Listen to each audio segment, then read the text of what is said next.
Well, Kiwi ingenuity mixed with a healthy dose of organisation means Angela Scott has simplified her calf rearing operation, so she's farming more effectively with less labour. Sounds awesome.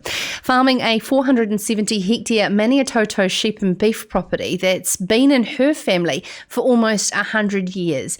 Angela's ability to embrace new ideas was praised by this year's judges of the Ballance Farm Environment Awards, where she took out the Massey University Innovation Award. Really looking forward to hearing how she did that. And joining us now is Angela Scott from Pendella Farms. Welcome to Serious Country, Angela. Firstly, can you give us a little bit of a background into your day-to-day operation down in Central Otago? Thanks, Sarah. Well, I farm sheep and beef. So my sheep are super fine merinos, and I do bull beef, which is perhaps an odd mix. But that's what keeps me busy, and that's what has to mean that I be innovative to make sure I can get everything done in the day. Now, talking about getting everything done in a day, looking down here, 800 calves. That's a lot of calves to be feeding. And, of course, how do you do that, reducing labour? I'm not actually doing 800 this year. I've not back to 530, but last year I did do 800. And I have for the last wee while, but I've decided that I'm getting a bit old, so I'm going to go down to a few less. But it's just all good systems, pumps and hoses, and no lifting, very little heavy lifting, and just having good raceways and pens and just good systems, really. And some of these, in terms of this compartment feeders, to ensure that they're getting the correct amount of milk, that's a very special part of it as well. It is for me, because I'm all milk powder, and that's the really expensive part after you've bought the calf is the milk. So you want to make sure that they get their 2 litres of milk a day, because they're on once a day, 2 litres.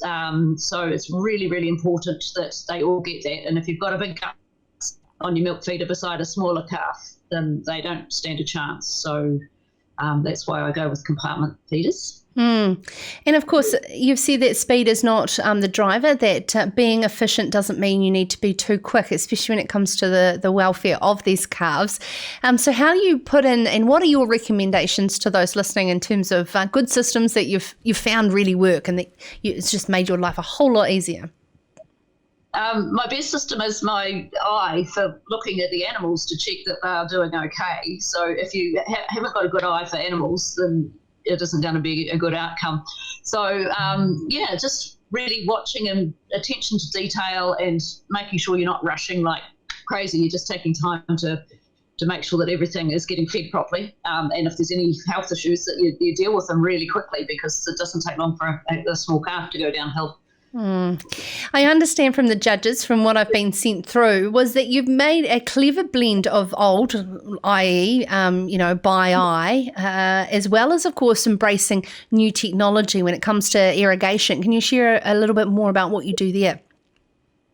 The irrigation, it's not that really newish anymore. Everyone's got pivots, but it was all border dike irrigation before, and so we've swapped over to pivots, and I put in storage as well, because I think that's pretty important. I don't think there's enough storage in New Zealand at the moment. So just being able to grow fodder beet so that the calves that I rear, I can now finish through our hard winters that we have in the Maniatoto. And we'll be talking to James Shaw after the break, Angela. We'll talk to him about water storage. But what about some of those technologies that you can put now around irrigation through centre pivots in terms of apps and telemetry for soil moisture, etc.? Yeah, so I've got soil moisture meters under all 3 pivots, and then on one where I've got variable rate irrigation, I've got 2 meters under that one because it's such different soil types. So I know I can really keep track of what I'm doing, and I'm not over irrigating or trying not to under irrigate. But sometimes in the Maniatoto summers, it's pretty hard to not under irrigate. It's all on my phone. I use Scout Farm on my phone, so I can turn my pivot on if I'm away. I can still turn it on and still have things working while I'm not here. And I just can't think of. And of course, I think the judges are really quite impressed by the scale of what you've taken on, of course, in support with your husband, Grant Williams.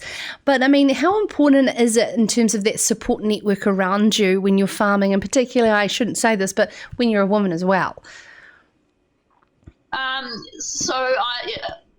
Pretty much you just need your support around you for the experts. There's not too much you can't do physically on the farm if you think about it, but it's for the experts and their advice, because it's important that you take that on board and listen to what other people and their ideas, and it's important to listen. Do you believe that we are in a time of a lot of uncertainty and change, with the lack of the support to come down that pipeline for farmers?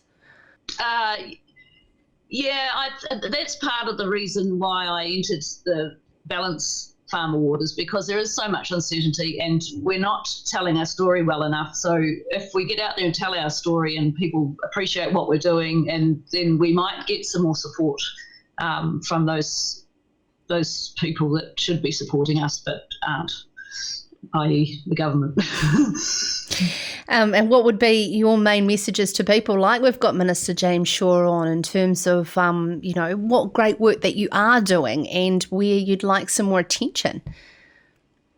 I just think that some of the regulations that they're going to hoist upon us are quite ridiculous. And if they want us to produce high quality, sustainable product to pay our overseas debt off, then they better start helping us out a little bit by not having such ludicrous rules.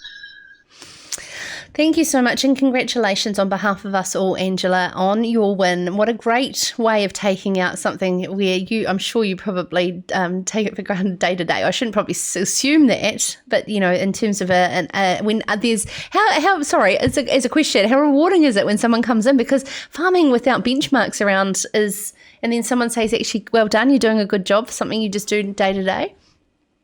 Yeah, it was really cool, actually. I really enjoyed that part of it, because normally I'm just sort of here by myself, tootling along, minding my own business. So, yeah, it's been great to have those people come in and say that I am doing a good job. Yeah, pretty cool. And lastly, every time I talk to a Balanced Farm Environment Award winner, I always love to get your feedback on the process and encouraging others to be a part of it. I do encourage other people to be part of it. It was a last sort of minute thought for me to enter, but I just thought it was time to do something like that. So, good process, good fun, good people. The judges were great, and it makes you look at your business to make sure that you're doing what you ought to be doing, and you are sustainable, and you're environmentally doing the stuff right environmentally. So, it's great. Really good. Oh, Angela, it's been an absolute pleasure hearing from you from my home area of Central Otago. Good on you. Keep up the great work. This is Sarah's Country.